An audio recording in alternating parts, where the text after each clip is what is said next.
On se retrouve pour une nouvelle vidéo, cette fois-ci sur les quadrilatères et les parallélogrammes.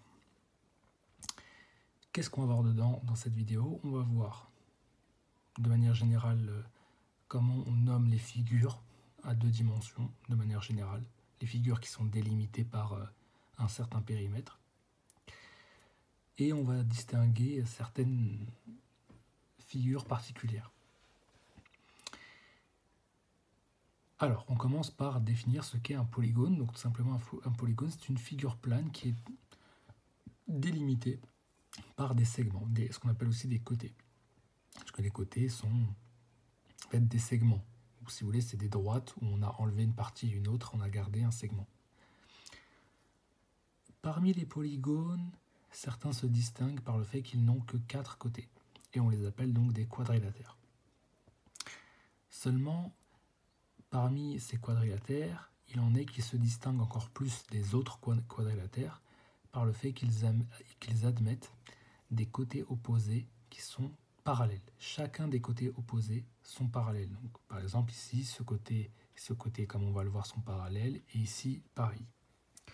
Et d'ailleurs, je vais bien de vous montrer cette construction parce que je vais vous montrer qu'en fait, tous les parallélogrammes et toutes les propriétés qui définissent un parallélogramme, en fait, sont issus d'un type particulier de symétrie centrale, ou plus spécifiquement, d'un type particulier de construction par symétrie centrale. Et dès qu'on a ce type de construction par symétrie centrale, automatiquement, on a un parallélogramme qui apparaît avec toutes les propriétés qui le définissent. C'est ce qu'on va voir ici. Alors, qu'est-ce que j'ai fait ici pour vous faire simple? J'ai tracé deux droites parallèles. Et dans ces deux droites parallèles, j'ai fait apparaître un certain nombre de points tels que ce point soit le symétrique de ce point par rapport à O, que ce point soit le symétrique de ce point par rapport à O, et que ces deux droites soient symétriques par rapport à O, plus spécifiquement les segments AB et CD, et tel que ce segment-là, BD, soit le symétrique de AC par rapport à O. Voilà le type de construction dans lequel on est. Et on va voir que ce type de construction fait apparaître des propriétés particulières qui caractérisent justement le parallélogramme. Tout d'abord, on remarque que cet angle-là et cet angle-là sont les mêmes, puisque ce sont des angles opposés par leur sommet.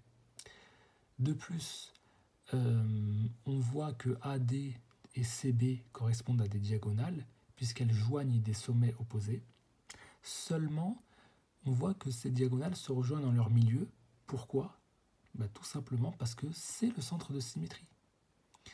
En fait, comme quand on dit que B est le symétrique de C par rapport à O, c'est-à-dire que O, c'est le milieu de CB. Mais O, c'est aussi le milieu de AD, puisque D est le symétrique de A par rapport à O. Donc en fait, dans la longueur AD, O représente le milieu. Et on voit justement que ces diagonales se rejoignent dans leur milieu, justement parce qu'on est dans une construction faite à partir d'une symétrie centrale. Et cette construction par symétrie centrale, elle fait automatiquement apparaître des diagonales qui se joignent en leur milieu, des segments qui sont symétriques, et donc comme ils sont symétriques par rapport à O, on a dit qu'ils ont nécessairement le fait qu'ils soient parallèles et en plus de même longueur. Pareil ici, mais ce n'est pas tout. Là, on a deux droites parallèles coupées par une séquente, donc les angles alternes internes, tac, tac, tac, tac et tac, tac, sont de même mesure. Mais du coup, si ça c'est égal à ça et que ça c'est égal à ça, alors la somme de ces angles adjacents forme un angle qui sera le même ici. Pareil, si ça c'est égal à ça et que ça c'est égal à ça, alors la somme des deux est égale à la somme des deux. Conclusion, dans ce genre de figure-là, les angles opposés sont de même mesure. Attention, les angles, j'ai pas dit les angles opposés par leur sommet, j'ai dit les angles opposés de manière générale, sont aussi de même mesure. Voilà, donc c'est des propriétés, vous voyez, qui commencent progressivement à surgir nécessairement lorsqu'on est dans ce genre de construction par symétrie centrale. Donc rien que la symétrie centrale permet de justifier que ce type de construction, dans laquelle on a des côtés opposés de même longueur et parallèles, des diagonales qui se coupent en leur milieu, des angles opposés de même mesure. Ça c'est ce qu'on appelle un parallélogramme. Et en fait, n'importe quel parallélogramme particulier, tel que le carré, le losange, le rectangle, comme on verra, ne sont en fait que des figures construites sur la base d'une symétrie centrale, sur la base d'une symétrie centrale de 2 segments. Quand on fait la symétrie centrale de 2 segments, on fait apparaître nécessairement un parallélogramme, c'est-à-dire qu'on fait nécessairement apparaître une figure qui a des côtés opposés de même longueur et parallèles, des diagonales qui se joignent en leur milieu, des angles opposés qui sont de même mesure. Et on comprend donc pourquoi en fait tous les parallélogrammes ne sont que des quadrilatères construits sur une symétrie centrale bien spécifique qui est cette symétrie centrale là. On pourra plus tard, là déjà ça suffit à démontrer toutes ces propriétés des parallélogrammes uniquement par symétrie centrale. Mais on pourra éventuellement les démontrer d'une autre façon avec des outils et des choses que l'on verra plus tard. Par exemple, quand on verra les triangles isométriques et qu'on démontrera leurs propriétés, on pourra démontrer que là, effectivement, déjà par construction, cette longueur est la même que celle-ci, cette longueur est la même que celle-ci. Donc quand je prends ce triangle-là et ce triangle-là, ils ont 2 longueurs communes et ils ont un angle en commun entre ces 2 longueurs communes.